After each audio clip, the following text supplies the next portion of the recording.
Hi, I'm Jessica Chen, and this is the story of how my husband's wealthy family learned that money isn't everything, especially when you underestimate the wrong person. I met Marcus at a small coffee shop where I worked while pursuing my computer engineering degree. He was different from the usual suited executives who barely looked at me while ordering their expensive lattes. Despite coming from one of the city's wealthiest families, Marcus would sit at the counter and actually talk to me about technology, coding, and my dreams of starting my own software company. "You're different," he said one day, watching me debug code on my laptop during my break. "Most people here just see me as the heir to Wong Enterprises. You see me as just Marcus." I smiled, closing my laptop. "That's because money doesn't impress me. Ideas do, dreams do." A romance blossomed naturally, hidden from his family's judgmental eyes. Marcus knew they wouldn't approve. They had a list of suitable heiresses for him to choose from. But love doesn't follow present paths. When Marcus finally told his parents about us, the explosion was nuclear. A coffee shop girl with a community college degree, his mother, Eleanor Wong, practically spat the words during our first dinner together. She sat at the head of their massive dining table, wearing jewelry that probably cost more than my entire education.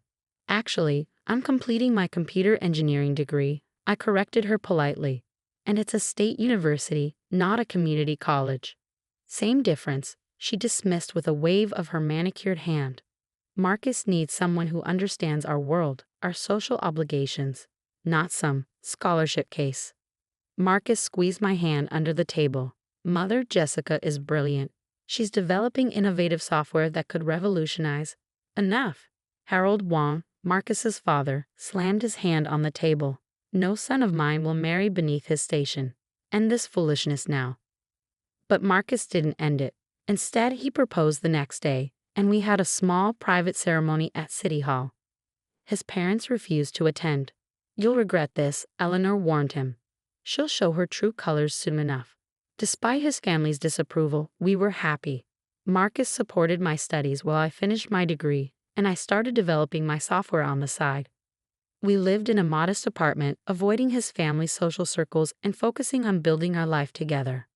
Then I got pregnant. The news should have been joyous. Instead, it set off a chain of events that would change everything. "A baby changes things," Eleanor announced, suddenly appearing at our door one day when Marcus was at work. Perhaps we were hasty in our judgment. She invited us to move into the family mansion. Marcus was thrilled, seeing it as a chance to reconcile with his family. I was hesitant, but I wanted our child to know their grandparents. So we moved in. That's when the real nightmare began. Eleanor's acceptance was a carefully crafted trap. She began hosting elaborate parties, parading me in front of their social circle like a circus act. "Isn't it charming?" she'd say. "Our Marcus, so charitable, giving a chance to someone from her background." I endured it all for Marcus's sake, but then I overheard a conversation that chilled me to my core. "The girl is becoming a problem," Eleanor told Harold in his study. "She's actually trying to patent some software she's developed."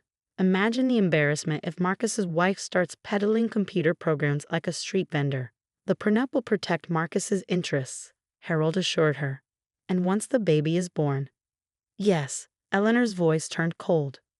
"Once we have our grandchild, we can deal with the gold digger appropriately." I rushed back to our room, heart pounding. The next day, I discovered they'd been working behind the scenes. My patent application had been mysteriously delayed. My university records showed an investigation into academic irregularities. They were systematically destroying my credibility. When I confronted Marcus, his response shattered my world. "You're being paranoid, Jessica," he sighed, not looking up from his phone. "Pregnancy hormones are making you irrational. Mother is trying her best to welcome you into our world. Your mother is trying to destroy me," I shouted, showing him the patent interference documents I'd uncovered. "Those are just standard legal procedures," he dismissed.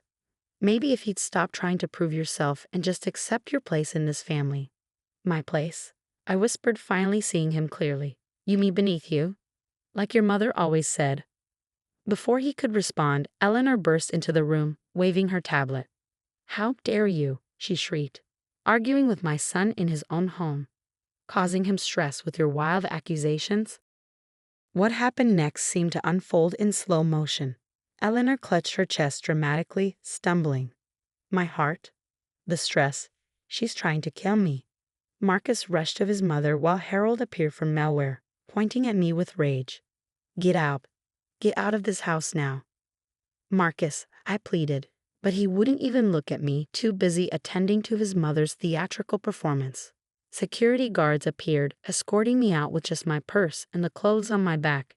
As the massive doors slammed behind me, I heard Eleanor's miraculous recovery, her voice carrying clearly. Finally. Now we can protect our grandchild from that gold digger's influence. I stood there, 5 months pregnant, watching the sun set behind the mansion I foolishly thought could become my home. But I wasn't broken. I was angry. What they didn't know was that I'd seen this coming. I'd been preparing, and I had an ace up my sleeve, one that would make them regret ever underestimating the coffee shop girl. As I walked away from the mansion, my phone buzzed with a text message that would change everything. Ms. Chen, this is David Zhang, Marcus's business partner. We need to talk. There's something you should know about Wong Enterprises and your software. Standing there, one hand on my belly where my baby grew, I smiled. They thought they'd won, but the game was just beginning. The next morning would bring revelations that would shake the Wong family to its core. That night, I met David Zhang at a small, discreet restaurant downtown. Unlike the Wong family's usual flashy establishments, this was a quiet place where serious conversations could happen without interruption. David was already waiting when I arrived, his usually immaculate suit slightly rumpled, suggesting he'd come straight from the office. He stood as I approached, pulling out a chair for me. Thank you for meeting me, Jessica, he said, his expression grave. I've been wanting to talk to you for months, but the Wongs, they have eyes everywhere. I sat down carefully, one hand protectively on my baby bump. What's this about, Mr. Zhang? And why now? He pulled out a tablet, sliding it across the table. Take a look at this. It might seem familiar. My heart stopped as I scrolled through the documents. On the screen was my software, the project I'd been working on for years. But it wasn't just my code. It had been modified, expanded, and was now being prepared for launch as Wong Enterprises' newest product. They stole my work, I whispered, anger building in my chest. David nodded grimly. Not just stole it. They've built their entire new digital division around your framework. That standard legal procedure blocking your patent. It was so they could file their own patent first. But how did they? I stopped, realization dawning. Marcus. He had access to my laptop, my files. Marcus is just a puppet. David leaned forward, lowering his voice. Eleanor and Harold have been running the company into the ground with outdated strategies. They needed a win. Your software was their salvation, but they couldn't bear the thought of owing their success to the coffee shop girl. I remembered all the times Marcus had asked about my project, showing sudden interest in the technical details. How Eleanor had insisted I use the superior computer in their home office. They'd been gathering my work piece by piece. Why are you telling me this? I asked David. You're their business partner. He smiled grimly. Partner? More like their latest target. I built the Asian market division from nothing. Now that it's profitable, they're trying to push me out too. Just like they did to you. He pulled out another document, a contract. But I've got something they don't know about. 20 years ago, Harold's father gave me special voting shares. In writing. If combined with other shareholders, these shares could force a board review. My mind raced with possibilities. And what do you want from me? Justice, he said simply. Your software is revolutionary, Jessica. But they're implementing it wrong.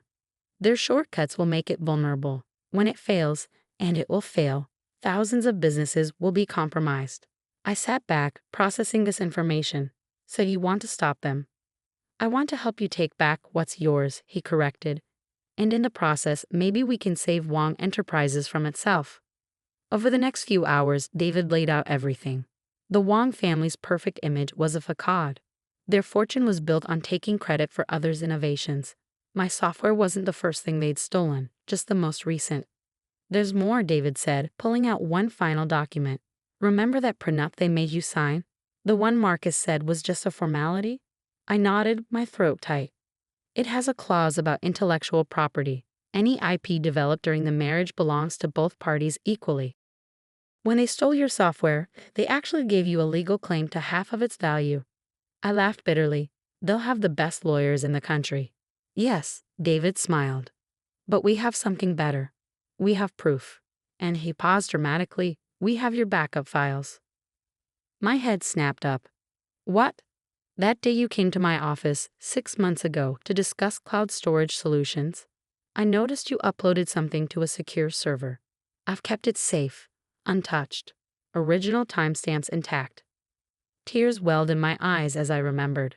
I've been so careful, so paranoid about backing up my work. That paranoia had just saved me. Here's what we're going to do, David continued, outlining a plan that would make Eleanor's head spin. But we need to move fast. They're announcing the software launch at the annual shareholders meeting next week. I placed both hands on my belly, feeling my baby kick as if in agreement. I'm ready. The next week was a blur of preparation. David's lawyers worked around the clock, preparing documents. Tech experts analyzed my original code against Wong Enterprises' stolen version, documenting every theft. But the real masterstroke came from an unexpected source. Mrs. Wong.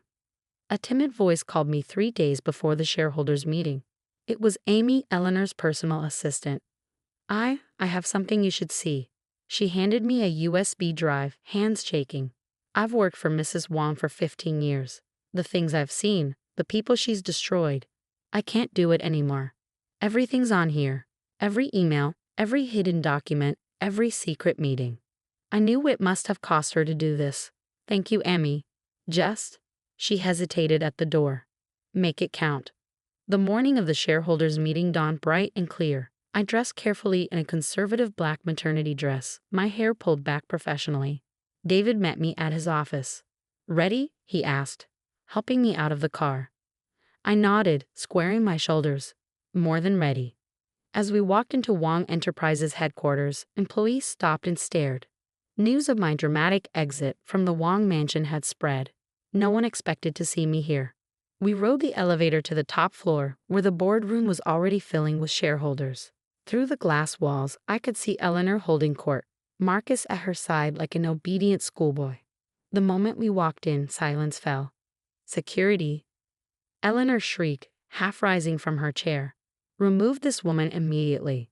I wouldn't do that, David's voice cut through the room. Not unless you want to explain to the shareholders why you're removing someone who owns half of today's big announcement. Harold's face turned purple. What nonsense is this? I stepped forward, my voice clear and steady. Before you launch my software as your own, perhaps we should discuss the original source code and the rather interesting emails planning its theft. Marcus went pale. Eleanor's perfectly made-up face contorted with rage. But before they could speak, the screens around the room flickered to life. Side-by-side comparisons of my original code and their stolen version appeared. Emails detailing their plan to block my patent. Security footage of Marcus copying files from my laptop late at night. And finally Eleanor's own voice. Once we have the code, get rid of the girl. Marcus can find a suitable wife later. The software is what matters. The room erupted in chaos.